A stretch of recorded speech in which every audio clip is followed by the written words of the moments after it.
this is the Dan's Diesel Performance. This is number 3 in the tuning comparison test. I'm here to make you guys as knowledgeable as I can about just the whole tuning world. When you pick a tuner, if you're tuning your own vehicle, I don't know a whole lot, but I'll try to share with you guys everything I do know.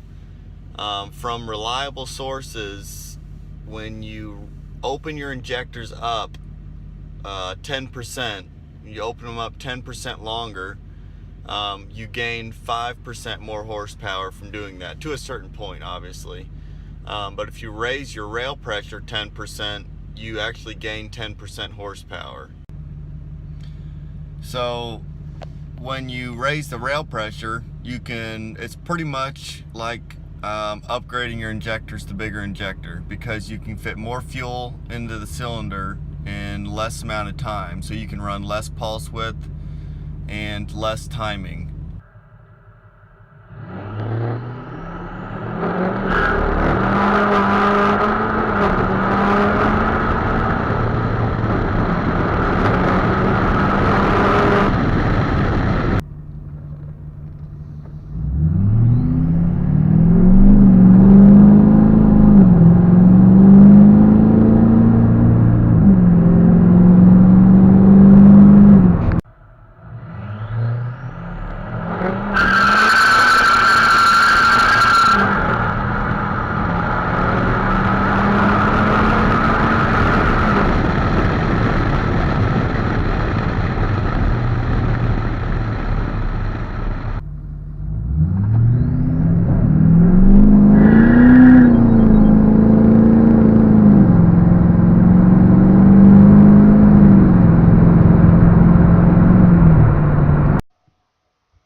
Alright, I'll play for you guys the data log for the Tune 3. This is pretty much what it looks like. Your main injection timing's over here. How long the injectors are open is over here. And this is the fuel pressure desired and the actual.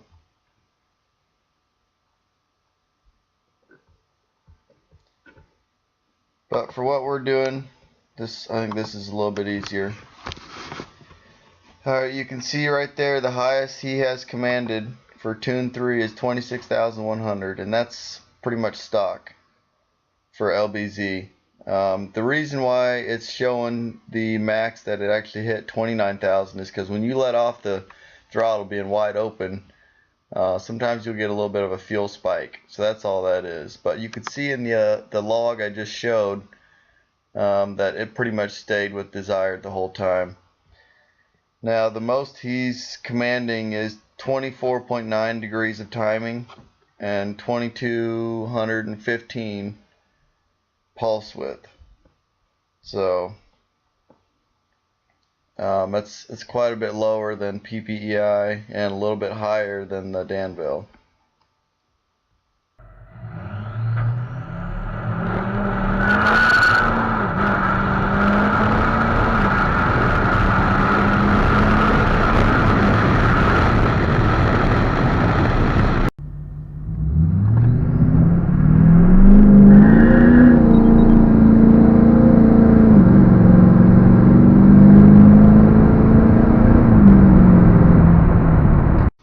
Here's the data log from the max effort tune from Dan's Diesel, and you can see he is commanding 27,500 psi rail pressure, and the desired was about 1,000 or 2,000 under that. So for some reason I couldn't keep up, the pump couldn't keep up with that amount of fuel pressure, and he's commanding 3,200 US pulse width, so that's quite a bit. And then he's commanding 30 degrees of timing.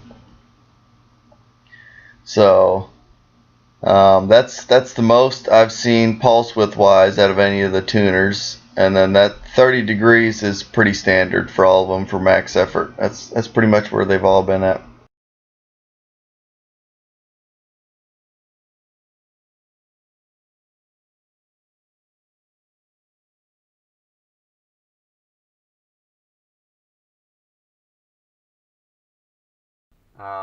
I can't believe that all three tuners all got 21 miles a gallon average.